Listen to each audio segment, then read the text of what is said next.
ഹരി ഓം. 55-ാമത്തെ സ്തുതി കാളിയമർദ്ദനം, നാഗപത്നി സ്തുതി. ഇത് ഭാഗവതത്തിൽ 10-ാമത്തെ സ്കന്ധം 16-ാമത്തെ അധ്യായം 33 മുതൽ 52 വരെ ശ്ലോകങ്ങൾ. ഏറെ നാളായി കാളിന്തിയിൽ ആരും ഇറങ്ങാറില്ല, ആ വെള്ളം ഉപയോഗിക്കാറുമില്ല. കാരണം കാളിയൻ എന്ന സർപ്പത്തിൻ്റെ അത്യുഗ്ര വിഷം ജലത്തിൽ കലർന്നിരുന്നു. ഭഗവാന്റെ കൂട്ടുകാർ ആ ജലം ഒരു ദിവസം കുടിച്ചു, ഉടൻ മരിച്ചു വീണു. തൻ്റെ കടാക്ഷങ്ങളാൽ അവരെ ഭഗവാൻ എഴുന്നേൽപ്പിച്ചു. തിരമാലകളിൽ തട്ടിവരുന്ന കാറ്റുകൊണ്ട് തീരത്തുള്ള മൃഗങ്ങളും വൃക്ഷങ്ങളും കരിഞ്ഞുപോയി. ജലം ശുദ്ധമാക്കാനായി ഭഗവാൻ നദീതീരത്തു നിന്നിരുന്ന ഒരു കടമ്പു വൃക്ഷത്തിൽ കയറി അതിൽ നിന്ന് വെള്ളത്തിലേക്ക് ചാടി നീന്തി തുടിച്ചു. 14 ലോകങ്ങളും ഉള്ളിലൊതുക്കിയ ഭഗവാൻ ആ ജലത്തിൽ പതിച്ചപ്പോഴുണ്ടായ ഘോഷം കേട്ട് തൻ്റെ സ്ഥാനം ആക്രമിച്ചവൻ ആരാണെന്നറിയാൻ കാളിയൻ ഓടിയെത്തി. 100 കണക്കിന് ഫണങ്ങൾ ഉയർത്തിപ്പിടിച്ചുകൊണ്ട് കാളിയൻ നീന്തി വന്നു. ഗോകുലത്തിൽ നിർനിമിത്തങ്ങൾ കണ്ട് ഗോപന്മാരും ഗോപസ്ത്രീകളും യശോദാനന്ദന്മാരും കാളിന്തി തീരത്ത് വന്നു. സർപ്പം കോപിച്ച് കൃഷ്ണൻ്റെ മർമ്മങ്ങൾ തോറും കൊത്തി. എന്നിട്ട് ഭഗവാന്റെ മേല് മുഴുവൻ അനങ്ങാനാവാത്ത വിധം ചുറ്റി. കരക്കുനിന്ന ഗോപബാലന്മാർ ഭയന്നു, പശുക്കൾ കരഞ്ഞു. ഗോപികമാർ കൃഷ്ണനില്ലാത്ത ഈ ലോകം വെറും ശൂന്യമെന്ന് വിചാരിച്ചു. നന്ദഗോപർ വെള്ളത്തിൽ ചാടാൻ തുടങ്ങവേ മറ്റുള്ളവർ തടഞ്ഞു. വെള്ളത്തിൽ ചാടാൻ ശ്രമിച്ച വേറെ ചിലരെ കൃഷ്ണമാഹാത്മ്യമറിയുന്ന ബലരാമൻ പിന്തിരിപ്പിച്ചു. കരയ്ക്ക് നിൽക്കുന്നവരുടെ ദുഃഖം കണ്ട് കൃഷ്ണൻ തൻ്റെ ശരീരം വേഗത്തിൽ വലുതാക്കി സർപ്പബന്ധനത്തിൽ നിന്നും മുക്തനായി. കാളിയൻ കൃഷ്ണനെ കൊത്താൻ ഒരു തല പൊക്കി. അതിൻ്റെ മേൽ ഭഗവാൻ ചവിട്ടി. 100 ഫണങ്ങളുള്ള കാളിയൻ്റെ ഓരോ ഫണത്തിലും മാറി മാറി ചവിട്ടി നൃത്തം ചെയ്തു. വളകളും തളകളും കളകളാരവം മുഴക്കി. ആകാശത്തിൽ ദിവ്യന്മാർ ഭഗവാന്റെ കാൽവെപ്പിന് അനുസൃതമായി താളം കൊട്ടി. ഗന്ധർവന്മാർ പാട്ടുപാടി, അപ്സരസ്സുകൾ പുഷ്പവർഷം ചെയ്തു. മുനിമാർ സ്തോത്രങ്ങൾ ചൊല്ലി. കൃഷ്ണൻ ഉയരുന്ന ഫണത്തിൽ ചവിട്ടി അത് താഴ്ത്തും. ഇങ്ങനെ എല്ലാ ഫണങ്ങളിലും നിന്ന് മർദ്ദനം ചെയ്തതു കാരണം അവൻ തളർന്ന് മൂക്കിലും വായിലും രക്തം ഒഴുകി. കൃഷ്ണൻ ആ ഫണങ്ങളിൽ നിൽക്കുന്ന പുരാണ പുരുഷനായി കാണപ്പെട്ടു. ഭഗവത് കൃപയാൽ കുറെ കഴിഞ്ഞപ്പോൾ കാളിയൻ വിഷം ഛർദ്ദിച്ചു. വിഷം മുഴുവൻ മനസ്സിൽ നിന്ന് നീങ്ങി അവൻ്റെ അഹങ്കാരം നീക്കി അവനെ വിനീതനാക്കി. കാളിയ പത്നിമാർ കുട്ടികളെ മുന്നിൽ നിർത്തിക്കൊണ്ട് ഭഗവാനെ ശരണം പ്രാപിച്ച് നമസ്കരിച്ച് സ്തുതിച്ചു. ഇനി സ്തുതി കേൾക്കാം.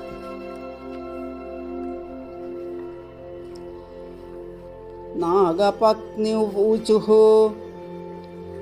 ന്യായോ ഹി ദണ്ഡകൃതകിൽബിഷേസ്മി സ്തവാവതാരഖലനിഗ്രഹായ രിപോസൂതാനാമപി തുല്യദൃഷ്ടേർധത്സേദമം ഫലമേവാനുശംസൻ അനുഗ്രഹോയം ഭവതകൃതോ ഹിനോ ദണ്ഡോ സതാം തേ ഖലു കൽമഷാപഃ യദ്ദന്തശൂകത്വമമുഷ്യദേഹിന ക്രോധോപി തേനുഗ്രഹ ഏവ സമ്മത തപസ്സു തപ്തം കിമനേന പൂർവം നിരസ്തമാനേന ച മാനദേന ധർമ്മോദവാ സർവജനാനുകമ്പയാ യതോ ഭവാസ്തുഷ്യതി സർവജീവ കസ്യാനുഭാവോസ്യ ന ദേവ വിദ്മഹേ തവാംഘ്രിരേണുസ്പർശാധികാര യദ്വാഞ്ഛയാ ശ്രീർലലനാചരത്തപോ വിഹായ കാമാൻ സുചിരം ധൃതവ്രതാ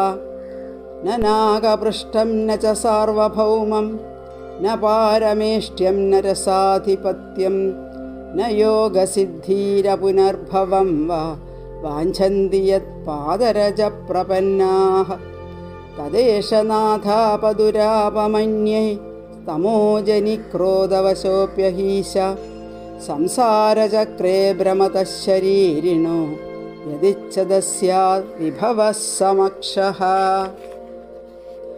നമസ്തുഭ്യം ഭഗവതേ പുരുഷായ മഹാത്മനി ഭൂതാവാസായ ഭൂതായ പരായ പരമാത്മനി ജ്ഞാനവിജ്ഞാനനിധയേ ബ്രഹ്മണേ അനന്തശക്തയേ അഗുണായ വികാരായ നമസ്തേ പ്രാകൃതായ ച കാലായ കാലനാഭായ കാലാവയവസാക്ഷിണേ വിശ്വായ തതുപദ്രഷ്ടേ തത്കർത്രേ വിശ്വഹേതവേ ഭൂതമാത്രേന്ദ്രിയപ്രാണമനോബുദ്ധ്യാശയാത്മനി ത്രിഗുണേനാഭിമാനേന ഗൂഢസ്വാത്മാനുഭൂതയേ നമോനന്ദായ സൂക്ഷ്മായ കൂടസ്ഥായ വിപശ്ചിതേ നാനാവാദാനുരോധായ വാപ്യവാചകശക്തയേ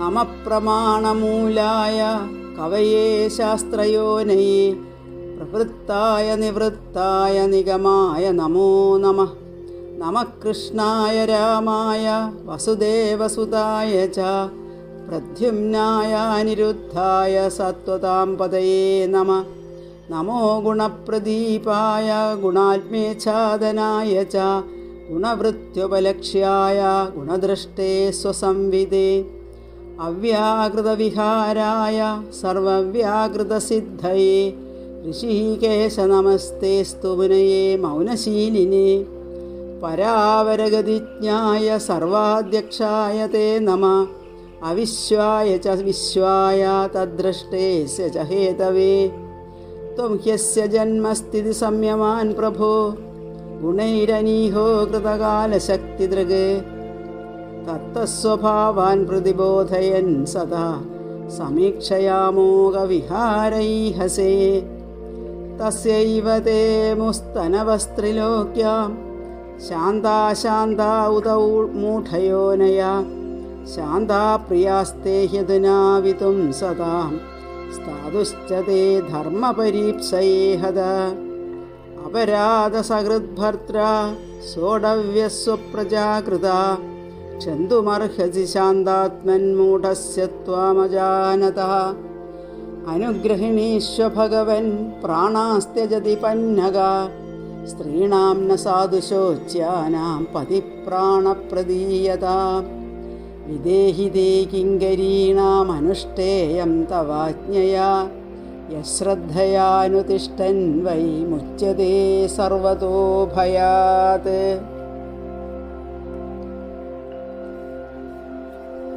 നാഗപത്നിമാർ പറഞ്ഞു, തെറ്റു ചെയ്ത ഇദ്ദേഹത്തിൽ ചെയ്ത ശിക്ഷ ഉചിതം തന്നെയാണ്. ശത്രുവിൻ്റെയും പുത്രന്മാരുടെയും നേരെ തുല്യദൃഷ്ടിയായ അങ്ങയുടെ അവതാരം ദുഷ്ടനിഗ്രഹത്തിനാണല്ലോ. അങ്ങ് ശിക്ഷയെന്ന വ്യാജേന പാപനിവൃത്തി രൂപമായ ഫലം ചിന്തിച്ചു തന്നെയാണ് ശിക്ഷ ചെയ്യുന്നത്. അങ്ങ് കൊടുത്ത ശിക്ഷ ഞങ്ങളുടെ നേരെയുള്ള അനുഗ്രഹം തന്നെയാകുന്നു. പാപഫലമായി ഇദ്ദേഹത്തിന് സർപ്പത്വം കാണപ്പെടുന്നു. അങ്ങയുടെ കോപാനുകരണവും അനുഗ്രഹം തന്നെ. ദേവ, അങ്ങയുടെ പാദപാംസു സ്പർശിക്കാനുള്ള ഭാഗ്യം സിദ്ധിച്ചത് ഈ കാളിയൻ്റെ ഏത് പുണ്യത്തിൻ്റെ ഫലമാണെന്ന് ഞങ്ങൾ അറിയുന്നില്ല. പരമപുരുഷനും മഹാത്മാവും പരനും ഭൂതസ്വരൂപനും ഭൂതാവാസനും പരമാത്മാവും ഭഗവാനുമായ അങ്ങയ്ക്ക് നമസ്കാരം. ജ്ഞാനവിജ്ഞാനങ്ങൾക്ക് നിധിയും ബ്രഹ്മസ്വരൂപനും അനന്തശക്തിയും അഗുണനും അവികാരനും പ്രാകൃതനുമായ അങ്ങയ്ക്ക് നമസ്കാരം. കാലസ്വരൂപനും കാലശക്തിയാശ്രയനും കാല അവയവങ്ങളായ സൃഷ്ട്യാദികൾക്കെല്ലാ സാക്ഷിയും വിശ്വസ്വരൂപനും അതിൻ്റെ സാക്ഷിയും സൃഷ്ടികർത്താവും സർവകാരണസ്വരൂപനുമായ അങ്ങയ്ക്ക് നമസ്കാരം.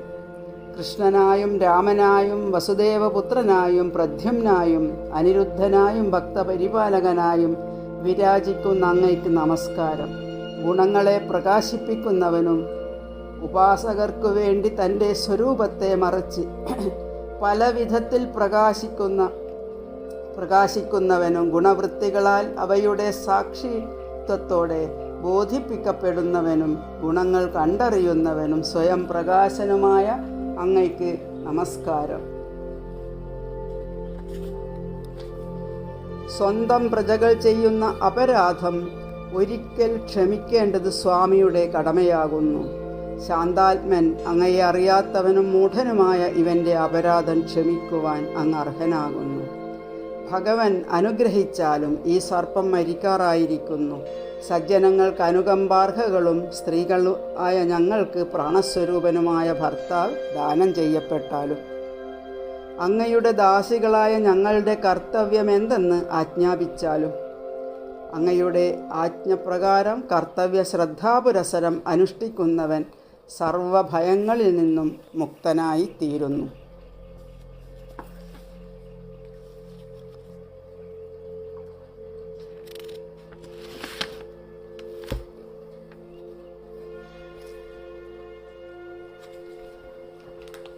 നാഗഭക്തിമാർ ഈ വിധം സ്തുതിച്ച് അപേക്ഷിക്കുകയാൽ ഭഗവാൻ നൃത്തം നിർത്തി ദീനനായി സാഞ്ജലിയായി നിന്നിട്ട് കാളിയനോട് ഭഗവാൻ പറഞ്ഞു, പത്നിമാരെയും കൂട്ടി രമണകദ്വീപിലേക്ക് പോകൂ.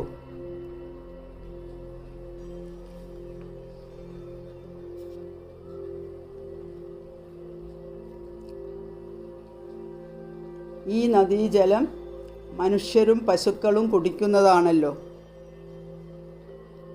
ഇവിടെയുള്ളവർക്ക് നിങ്ങളിൽ നിന്ന് ഭീതി ഉണ്ടാകരുത്. നിങ്ങൾ രമണകദ്വീപിൽ ഭയപ്പെടുന്നത് ഗരുഡനെയാണല്ലോ. ഇനി ഗരുഡനെ ഭയക്കേണ്ട. എന്തെന്നാൽ കാളിയ ശിരസിൽ എൻ്റെ പാദചിഹ്നങ്ങൾ ഉള്ളതിനാൽ ഗരുഡൻ ഉപദ്രവിക്കുകയില്ല.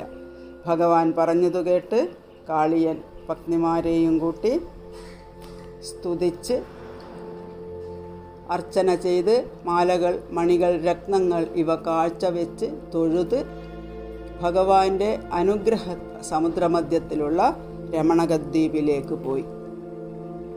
കാളിന്ദീജലം ഭഗവത് അനുഗ്രഹത്താൽ വിഷബാധയില്ലാത്ത നദിയായിത്തീർന്നു. ഓം നമോ ഭഗവതേ വാസുദേവായ.